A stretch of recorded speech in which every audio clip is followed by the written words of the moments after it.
All right. Happy Valentine's Day to you all. My name is 12 Gauge. Welcome to my channel, 12 Gauge Investigative. If this is your first time here, thank you so much for being here. Tonight I have a deeper type voice because I don't know what exactly is going on. Yesterday I just started coughing and periodically been coughing today. Been doing the wheezing thing as well, but all's well that ends well. Let me get this. Whoa. How do y'all like that lighting going on? Let me get the lighting appropriate here. Anyways, I thought I'd get on here and I thought I'd talk a little bit about relationships since it is the day of Cupid. It is the day of love and understanding for a lot of people. And if you don't have anybody, it's totally understandable. I don't have anybody either, but you know what? We do what we can with what we got. And tonight, I just want to tell you guys it doesn't matter if you have anybody in your life, as long as you have yourself. That's really all that matters because so many times we want to be the one that has to be linked up with a relationship or some kind of significant other. But not all relationships are destined to be successful. You know what I mean? So you have to be very selective in who and what you put your energy in. Yesterday as I was driving, I was talking about this type of stuff because, not a lot of people really understand the dynamics of a relationship. And excuse me for having to drink some water because like I said, my throat has been acting up and giving me a little bit of issue, but overall I'm okay. So I don't know where everybody is. I guess they're spending it with their loved ones or whoever it might be. Well, I'm gonna keep the show going regardless, because I always have people that watch this on replay. You know what I mean? And I have the shades on because they're prescription glasses, but they're tinted with silver tints on the outside. So I'm not trying to be cool, and I'm not trying to hide myself from the camera, even though the light is kind of bright. You know what I mean? But back to what I was saying as far as relationships. Sometimes, oh, somebody just called me a hoe. What? You call me a hoe? Not yet. Well, hi there. Hi there. I'm glad you're here. I'm not, I know you meant hi. Um, but like I was saying earlier, and like I was saying yesterday, it's not always 100% that you're gonna meet the one, that you're gonna fall in love, that you're gonna be compatible for the end of time. You know what I mean?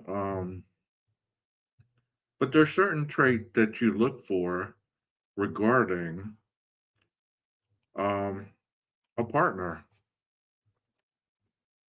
And I was talking about the love languages yesterday, and I'm gonna show you exactly what that is, okay? Because if you understand this, then you will know a little bit more about yourself. And this is kind of like a mini educational type video, I guess.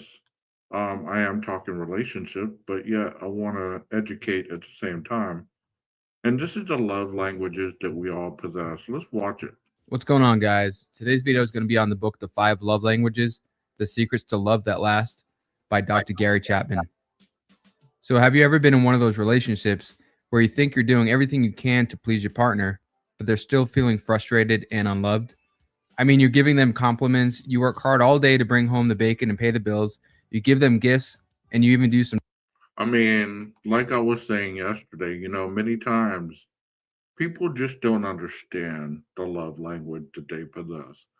What is their love language? You know what I mean? So they struggle. And here it's about to break it down for you. chores around the house, but they're still feeling unloved.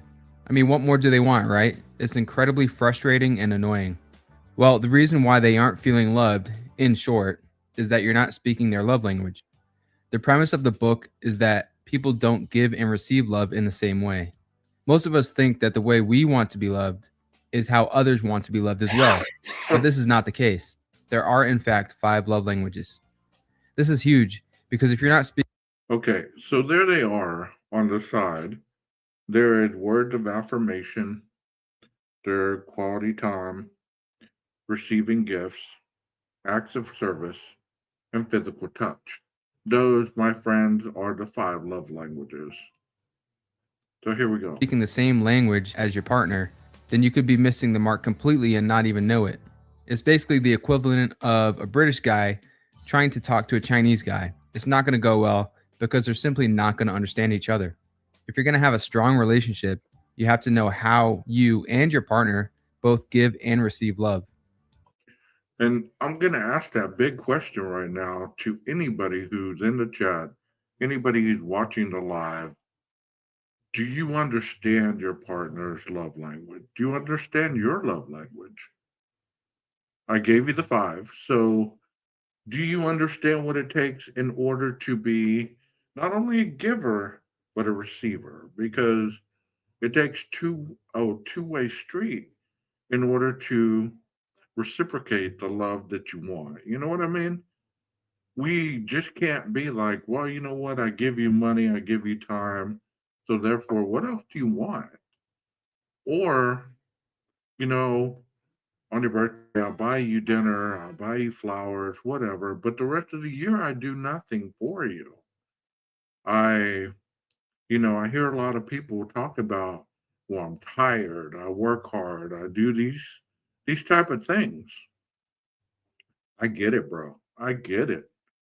But you still must be in tune with your partner's equal compatibility. The 5 love languages are words of affirmation, quality time, receiving gifts, acts of service, and physical touch. Let's go through each one a little deeper. Words of affirmation. Do you like hearing I love you or compliments or meaningful words above all else? Are insults especially detrimental to your relationship? If so, then this is probably your love language. If you discover that this is your partner's love language, make sure you give them genuine compliments and tell them you appreciate them often. The second So, words of affirmation. Words of affirmation mean that, you're affirming that relationship, your partner. You're affirming them to say, well, you know what? I love the way that outfit looks on you. I love the way you take the time to, listen to what I have to say. I love the way that you're understanding when I'm having a bad day and it seems like you always have the right thing to say. Affirming that you are a person is needed in some people's lives. They need to hear it. And if you don't hear it, then you feel unappreciated, unloved sometimes. second love language is quality time. Do you value full and undivided attention above all else? One on one time with the TV off, the cell phone put away, and no distraction is what makes this type of person feel loved the most. Canceled Right. or postponed dates and failure to listen are especially hurtful to Quality this type. time. If this is your partner's love language, learn to listen better, make So how many of us in 2026 really spend quality time with our loved ones? And I'm not talking quality time just in the bedroom. I'm not talking about, okay, quality time when it's a special day. I'm talking about just taking the time to stay off this thing, taking the time to turn the TV off and actually communicate, actually give those words of affirmation, those encouraging thoughts, those encouraging understanding that is needed in order to keep your relationship going. You just can't be one dimensional and expect everything to go 100%. eye contact more, and spend more time with them instead of at the office or glued to your cell phone. Ask them what they'd like to do with you, and then schedule a date to do it. Don't assume what they like to do with you. Ask. The third love language is receiving gifts. Sure, we like getting gifts, but this type of person loves receiving gifts above all else. Gifts to this type of person mean everything because it shows the love, thought, and effort that went into the gift. And see, we have become a generation or even a society where if you give somebody a gift or you spend money on somebody, and I'm talking about once you get to be in a relationship. I'm not talking about spending money just to try to win them over. I'm talking about once you're in a relationship with them, you give them flowers out of the blue, you send them lunch, you send them breakfast, you make sure that their day is a little better because they know that somebody has their back. Somebody is thinking about them. And that's partially what this day of love is all about. Is understanding somebody really is affected by me being in their life. I love to give gifts. Receiving gifts, I'm not so good at receiving them. I enjoy them, but I feel like, man, I really didn't do anything to earn this. My love language would be physical touch, would be words of affirmation. Those go big with me.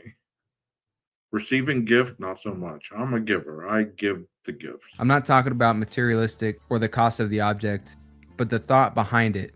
Missed birthdays, anniversaries, and thoughtless gifts tear this type of person apart.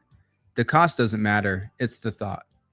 It can be as simple as a card or some picked flowers or a note saying that you love their eyes. The And since we're talking about Valentine's Day, um, think about this. Everybody knows that on Valentine's Day you get cards, you get candy, you get flowers, okay? But if you really know your partner, do something that is very special to that person. Individualize something that it's going to show them above and beyond. You're special to me and you're unique in that specialness. You're just not like everybody else. So I'm going to do something for you that is going to make you feel more appreciated.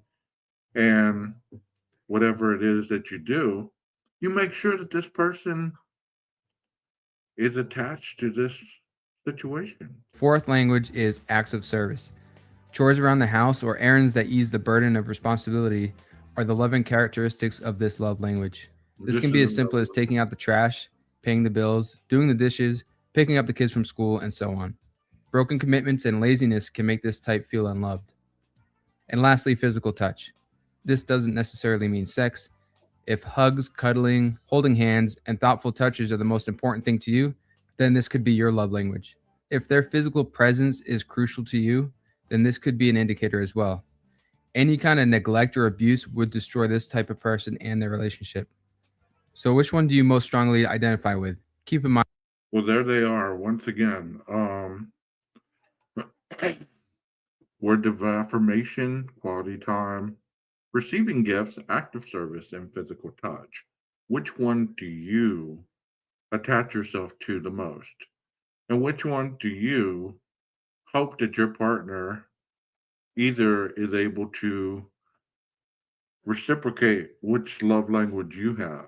Hopefully, they have the same type love language. Now, if you have words of affirmation and that's their love language, then guess what? Your communication is going to be 100%. So if you have physical touch, and not just talking about sex, I'm talking about holding hands, talking about hugging, I'm talking about, just rubbing their hand or whatever, then that's their love language. It's going to be fire.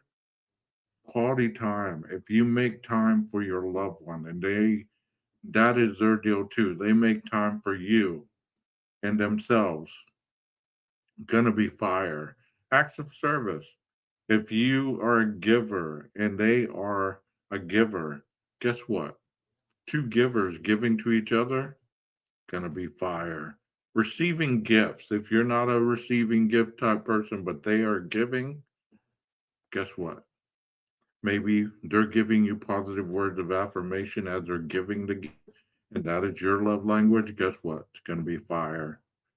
So there are some examples. And you should only have one primary love language. Sure, we may like all those things, but one of them should resonate with you the most. Really think about each one and imagine your partner doing each one in turn and see how you feel. If you're still having a hard time, let's look at a couple ways to figure out your love language. First, examine your childhood. How did your parents express their love to you? What made you feel loved? That may have translated to how you now express and receive it. See, when I was growing up, physical touch wasn't a big one in my family. So whenever I get physical touch, love, hugs, holding hands, caressing my hand, whatever, that means a million percent to me. Quality time, you know, positive affirmations, words of affirmation, that means a lot because I grew up in a household where there was not a lot of this. So obviously, if you didn't have it, that could be your love language. So, Another way is to ask what's your first instinct when you want to show someone you love them. Trust your instinct. And the third way is to look at how you've been hurt deeply in the past. What hurt the most? Exploring that can help shed light on what your love language is. If you still don't know, go take the quiz over at 5lovelanguages.com. Now that you know your love language, think about these love languages from your partner's perspective. Can you identify their love language? I highly suggest you ask them to take the quiz instead of assuming what it is. Remember, what we think is an act of love may not be seen that way by your wife, your husband, or your partner. and that's true. Many times, whenever we're using the love languages, we feel that since my last relationship enjoyed this, then I'm going to use it with this relationship. Since this person enjoyed this, then I'm going to do it with this person. And this is who I am, this is who I become. But whenever things go not so clear cut with you, as far as, maybe the new person doesn't enjoy those type of things, and you're struggling in your relationship, well, there could be a reason why. Um, excuse me. So that is one of the things that I was talking about on my way up here, and I want you to think about that. Um, Whenever you're with your individual, whenever with your partner, if you fight a lot, if you quarrel a lot, you have disagreements, you're edgy with your partner, it doesn't necessarily mean that you're not compatible. It could mean that possibly there's just not a compatibility within your love language. You got to figure out what their love language is. So I also mentioned this last night, and it was from the book. He's just not that into you. So here's 7 signs that he might not be into you. Hey, it's Jack and Clayton, and we're here to talk to you about 7 signs that he's not that into you. And we have this as a common kind of complaint from women is like, I'm investing all this time and it's not really going anywhere. Or how do I know which kind of guy is the right guy to invest in? So if you're interested in that question, you're going to love this video.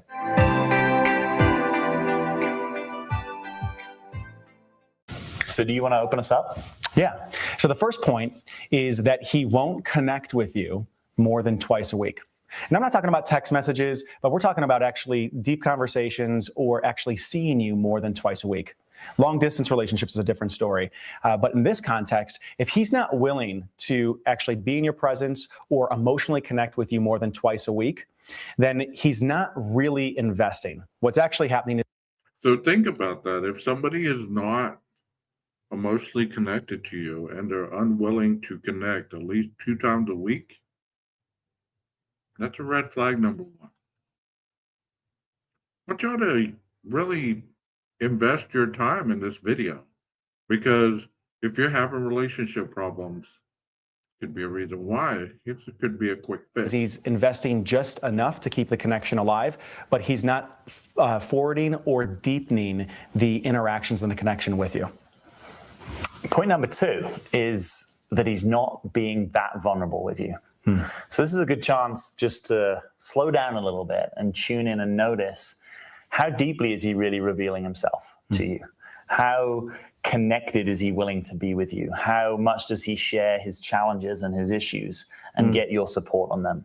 Or is it more like we're going out and we're having fun, we're having some dates, right? Yeah. But there's not really a deepening connection there. And because you can be with somebody and you can enjoy their time, but that's all it is. It's not, we're connected by communication. We're not we're not connected by honesty. We're not connected by scheduling, by certain things. You ask yourself these things because they're important in every relationship. there's always a limit to how connected you can be if either of you isn't willing to reveal more deeply, right? Self-revelation is the key ingredient in deepening intimacy. And also a quick point on that, it's that he's revealing his challenges, revealing perhaps what he's going through, not as a way to distance himself, right? Saying, oh, yeah, I'm going through all these challenges, therefore I can't give you enough time, or using it as an excuse or some type of way to deflect intimacy, but rather he's sharing his challenges to create intimacy, to create connection with you. Yeah, I like that. Yeah. And so the third point is that he won't introduce you to his friends. So you've been seeing him for a while, maybe it's been a couple months now, yet you don't really know who he hangs out with. So there is...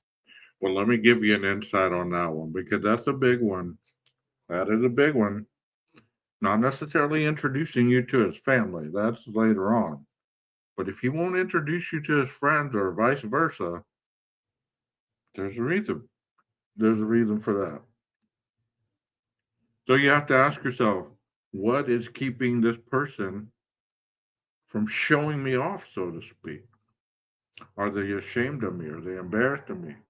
Is this going to go the distance, or am I just flavor of the week?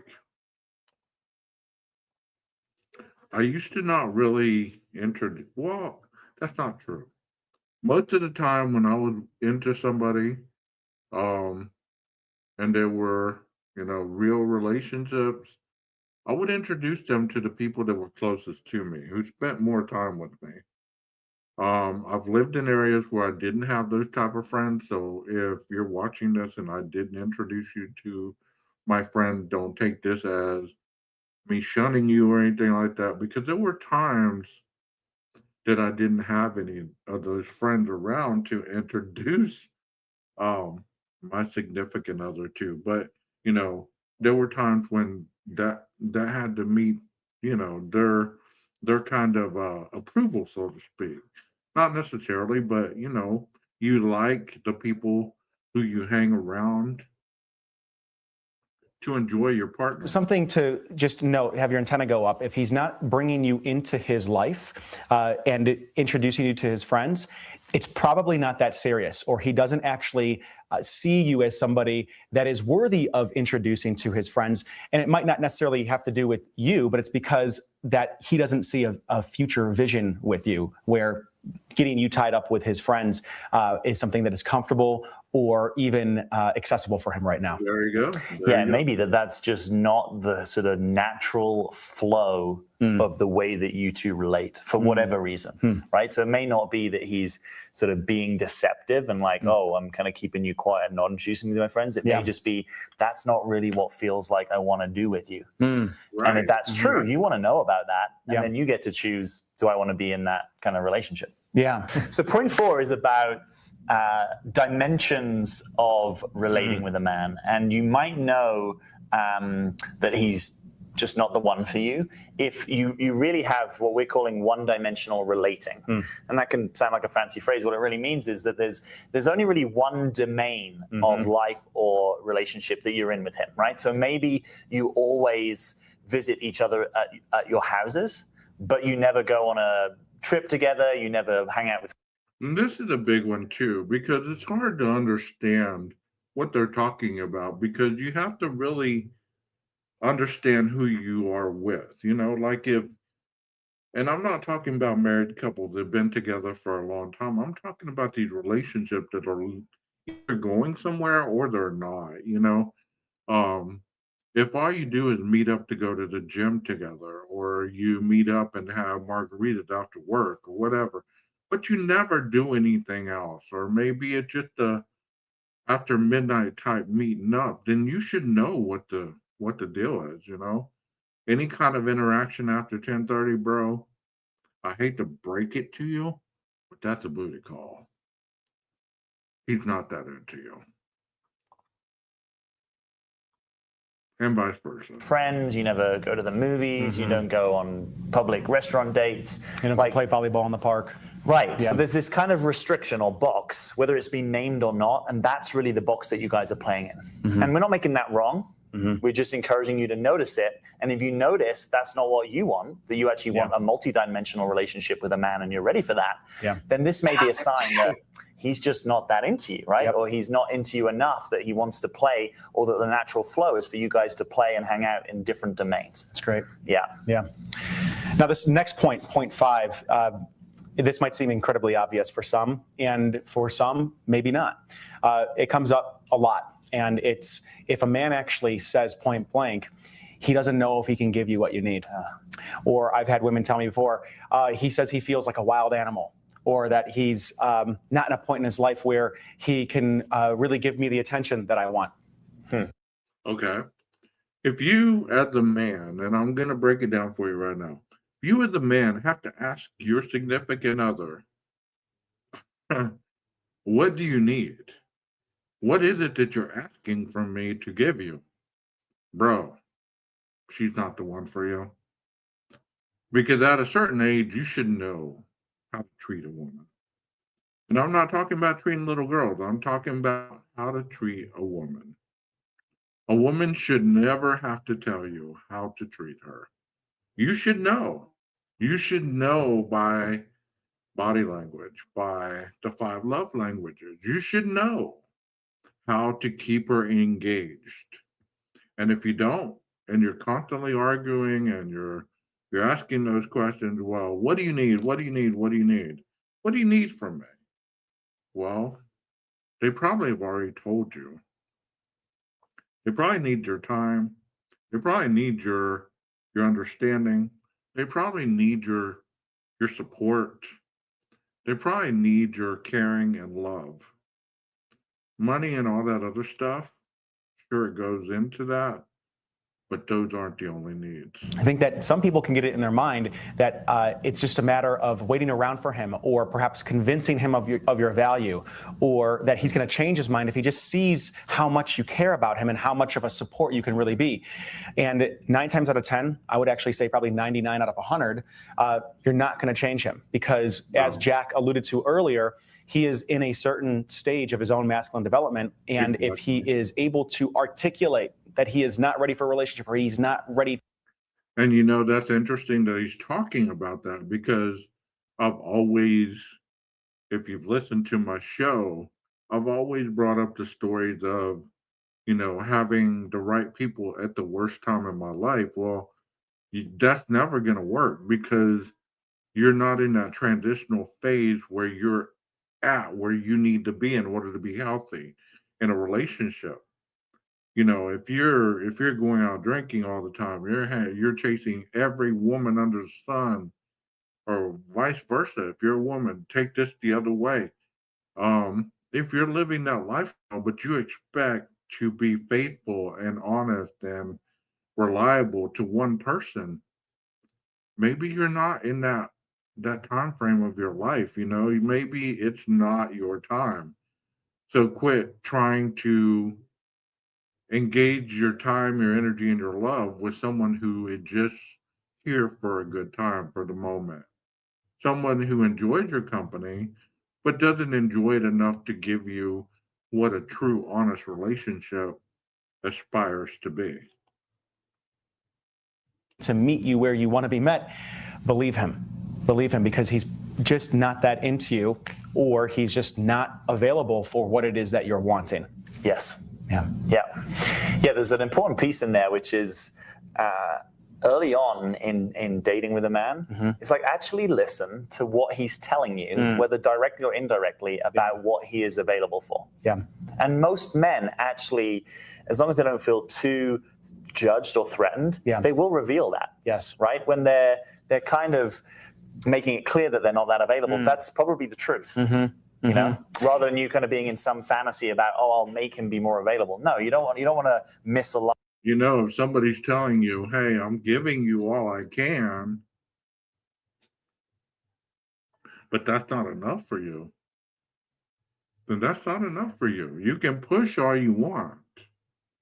You know, you can push all you want. I think the internet has been beneficial and detrimental. Yeah, I agree with you. I appreciate you being here with me tonight. Thank you. Like what they're saying, you know what? You cannot make somebody go faster than they're emotionally capable of. It's kind of like wanting to be with somebody who's emotionally stunted, hoping that they grow up fast enough while you're with them to be in a loving, caring relationship. It's not going to happen. If they're immature, they're immature. With the key energy of where a guy's going. I think a lot of women and men too. This is maybe a way of that human beings look at other human beings in regard to relationship. Sometimes we hold the highest standard is this checklist of whether we should be in a relationship with them. So, do they have a good job? Are they good looking? Do they dress well? Are they confident? Do they hold themselves well? When I would say that perhaps the highest point of measurement about whether or not you should be investing in a person is not who they are necessarily as an individual, but rather what is the quality of the connection they are available for. Yes. Put that as a priority over who they are, and you may find yourself not wasting so much time on dead ends with men. I love that.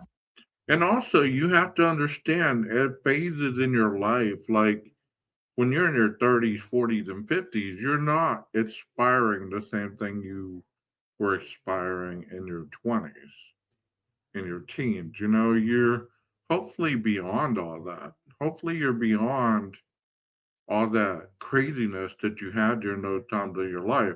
Myself, unfortunately, I grew up too late. You know what I mean? It's like I hung on to a lot of dumb stuff for way too long.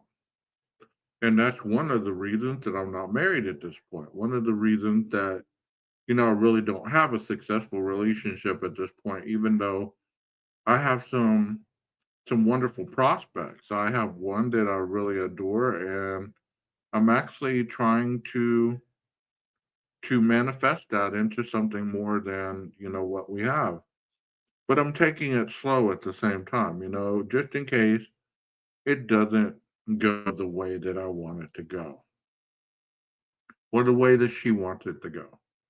Because that has to be. It either has to be the way you both are going in the same direction, or it just one person controlling the relationship. Yeah.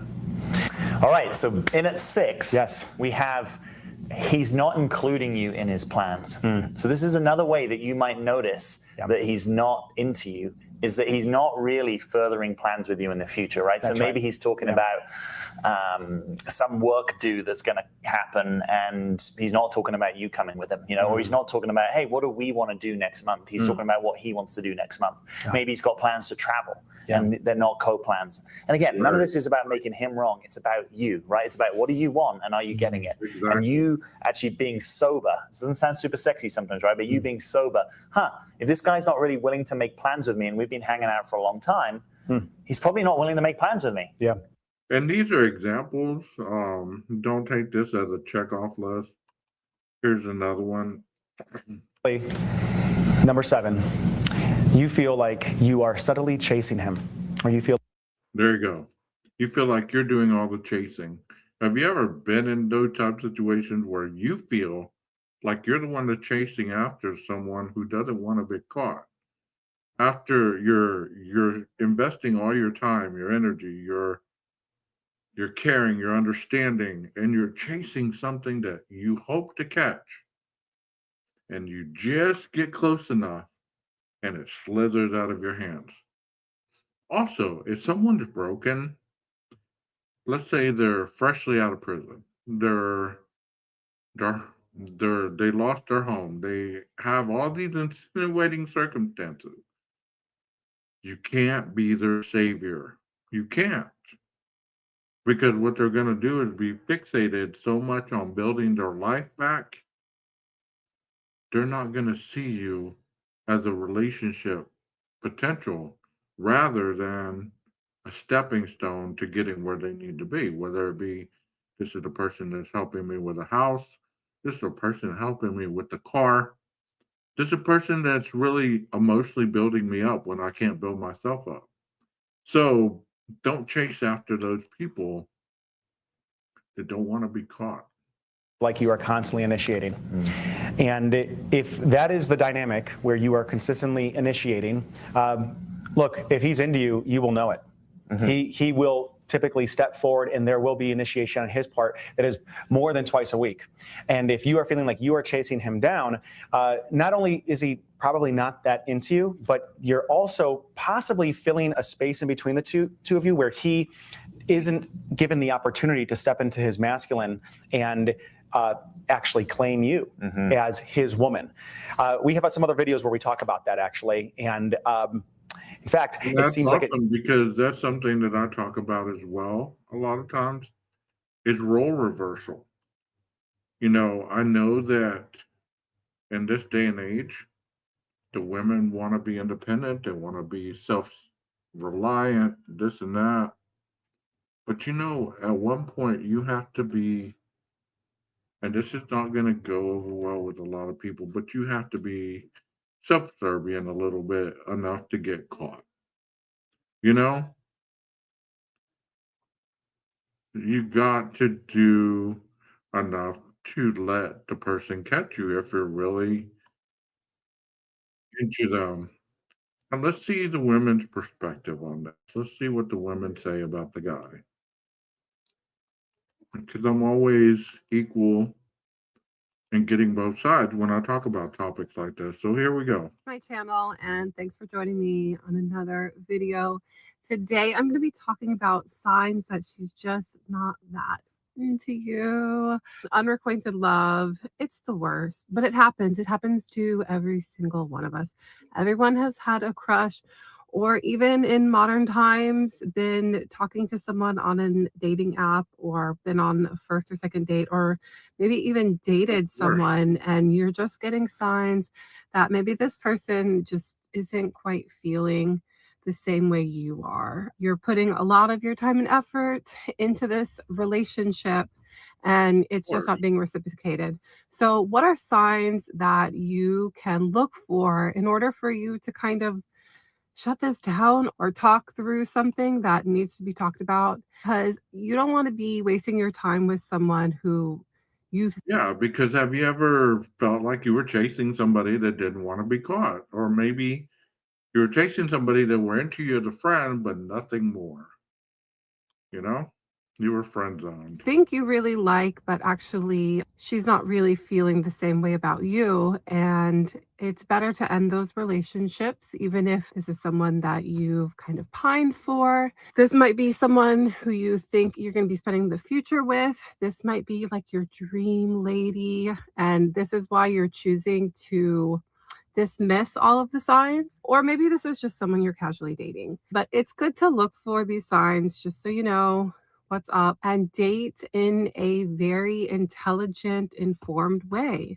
We should be doing that with everything that we do. There's something different about dating. If we're spending money, we're spending our time, spending our energy, we want to be getting something out of it as well. Let's go over some of these signs. A pretty obvious one, but maybe it doesn't seem obvious when you're in it, because dating involves mainly two people. If you're really in a relationship with someone, so this is dating versus relationship, dating can be involved two people. Relationships normally involve friends and family, the community, even going to the dog parks or something. Like the dogs are involved, the pets are involved, like you romantic life. If you haven't been introduced to friends or family, and it's been friends, I would say a couple weeks, couple months, Okay, family, if it's it more. sounds like this is going to be the same type as what we just watched for the men. So if they don't introduce you to the close people in their lives, they're not that into you, bro. If they have still not brought you around, you go to a Christmas party and they don't invite you, guess what? They're not that into Her you. family, then this is a sign that she's probably not taking the relationship as serious as you are. I hope you are taking it serious. I hope if you're in a 6-month relationship, then you're pretty serious about this because that's half a year. The thing about women, I'm going to be talking about women and girls because I am a woman and I have mostly women friends. No Okay. matter who we're dating, we do like to talk about the person we're dating, either if we see long-term potential or if it's just something like a fling. Women typically talk about who they're dating. What they don't do is introduce men that they're dating to their friends and friend groups and family if they're not serious. No one in the friend group wants to be the friend who has a different man every week or every month. Friends may know a lot about you, but unless you've met them, she's not taking you very serious. A great solution to this is to find out things that the friend group likes to do and try to invite yourself, try to involve yourself in something, a function that they do. Don't go try to go to girls' night, but try to get to know her friends. I've said this in other videos. You don't even necessarily have to like your partner's friends, especially like their best friend, part of the life that they share too, because you're this is to me a blaring sign that she's not into you. If she's really avoidant on any introduction, then I would have a serious conversation or why you want to meet them. And I wouldn't take her very seriously. Here's another pretty blaring one Okay, to thank me you. because if you've ever been around a new couple or if you've been around people who are in love, a lot of them are constantly smiling and laughing together. There's just something about meeting someone and spending time with someone and being infatuated with another person. You just think that they're hilarious and you're constantly laughing at them. You have inside jokes. Well, of course, that's an obvious, right? You should be able to laugh with your person, right? Especially if you like them. You're hanging out with their friends. They're hanging out with yours. You are both laughing and joking, getting along. That's a given. Let's get on with it. Come on. Get to the Wants you good to stuff. try all this stuff. She doesn't have to do this, but if you're not seeing any of this, any type of initiative, any type of her really just like going out of her way to spend more time with you or to hear you, hearing you, just like calling you randomly and not in a like possessive way, just to hear your voice. If she's not doing any of that, then yeah, she just she's not feeling you, and again, Okay, I'm gonna leave that right there because it is pretty simple. Like I said, if you need to be taught how to treat a woman or how to treat a man and you're an adult, maybe you should go to a relationship therapy conference, something of that sort, to learn exactly about you. Because it's never about the other person. Sometimes we hook up with people because we need that part of ourselves that we're looking to get from another person. So if you're an introvert, most introverts look for extroverts, and vice versa. So it's very simplistic, but it's difficult at the same time. So never shortchange yourself and also give your person time for them to miss you. This is something that younger people don't get. Hell, there's a lot of people older that don't get this. You got to give this person time to miss you. If you're constantly texting them, if you're constantly calling them, if you're constantly, just bombarding them and not letting them live their lives like they were living before they even knew you existed, then that can come across as being controlling or needy. So give them space enough for them to miss you. Don't ghost them. They text you, they call you, answer that call, text them back. Don't try to play elusive. Some people like to be chased, but you have to be willing that both of you know I'm chasing you because I'm interested in you and you're interested in me. I'm not chasing you because I'm building your ego up. I'm not chasing you because I'm trying to, just be your play toy for the day. You know what I mean? So you have to be very mindful of what your priorities and your prerogative is. It's okay to chase. It's okay to want to be chased. Just don't make it so that the distance is growing between you. Another thing that I've heard a lot of women talk about is hygiene. Hygiene is number one with a lot of women. Man, if you're listening, keep that beard trimmed up, bro. Keep your hair washed, all this stuff. Try to change your clothes more than once a day. Use deodorant. Small things like that. Brush your teeth. Spray on some cologne. People don't wear cologne anymore. You don't really smell cologne on people that much anymore. But men enjoy that too. Women, you know, if it's good for you, it's good for us. You get what I'm saying? Get out of the sweatpants. Get out of the yoga pants. Sure, we enjoy that. But you know what? We also enjoy when the person we enjoy looks like $1 million. You know what I mean? I advise a man or clubman. You know,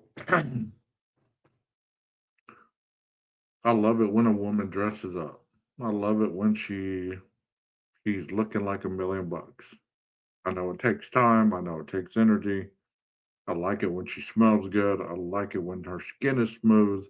I like it when she looks 100%. You know, there's nothing wrong with the casual look. There's some women that aren't into dressing up. I get that. And some women can look amazing in blue jeans and a t-shirt and some boots. I'm not saying that. I'm saying that, if you are always around and you're frumpy or you're wearing your pajamas and your hair is just pulled in a bun and that's your everyday look, I mean, and you get mad because your guy is looking at the woman who's made up, wearing her makeup, having her hair done and is dressed to the nine. I mean, you can't be too upset about that. I love yoga pants, and I've said that a million times on this channel. Love them. But you know what? Not for everyday look. Some days it's okay to wear jeans. Some days it's okay to wear slacks. Wear what makes you feel comfortable. But do understand that if you're trying to gain and keep the attention of somebody, you have to be above the cut of the rest of the people who you're involved with on a daily basis. You get what I'm saying? Because if you're, it's kind of like single people. And they go to the gym, they eat right, they do this, that, and the other. They get in a relationship, they stop doing that. They stop going to the gym, they stop eating right, and they gain weight. The same thing for women. Well, they say people do that because they're happy. Well, that's okay. But if you caught if I caught your attention because I looked fit and you looked fit, there's going to be a time when I look at you and you're going to be like, and you're going to look at me and you're going to be like, where did the fit go? Where did the active person go? Where did the person go that liked to go to the movies, that liked to go for a walk, the person that liked to go and travel, the person that liked to go interact with friends? Where did that person go? Because if that's who you were when they met you, and you think just because I'm with them, I can stop doing these things, well, guess what? Eventually, those are going to be a problem. It may not be a problem for everybody. You might be at a point in life where that's okay. You don't have to do those things because you've been married for 20 years, 30 years, but you still got to spice up the relationship because there's many people that have been in a relationship for a long time and they still get divorced. There's times when you ask yourself, well, how did that happen? How did they lose interest? How did their love drift apart? Well, I'm giving you some ways that happens. I'm kind of losing my voice and I'm struggling for wind at the moment, so I'm gonna cut it for tonight. But I wanted to get on here and do a Valentine's Day show to give some kind of advice and suggestion on either keeping a relationship, building a relationship, or just being a better person for yourself if you're not in a relationship. Because you can love yourself without having to have somebody give you those affirmations. You can be the person that gives yourself those affirmations because you're worth it. You know what I mean? You really are. Self actualization is at the top of Maslow's hierarchy of needs. So he wouldn't have made that hierarchy if that wasn't the most important level, is to finally understand who you are, what you're about, what you'll settle for, what you want, and overall, what type of person you are. And hopefully, you find exactly in this life what it is that you're looking for. Once again, my name is 12 Gauge, and this is my channel, 12 Gauge Investigative. If you enjoyed what you saw, pass the word along. Maybe some others will enjoy it too. I hope each and every one of you has a wonderful rest of what's left of your Valentine's Day. And make every day Valentine's Day for your significant other if you don't already. Just like every day can be your birthday. Celebrate, dance in the rain, do what you need to do. Because we only get this once, man. Only get this once. No need to wait. Thank you so much. Maestro, cue that music.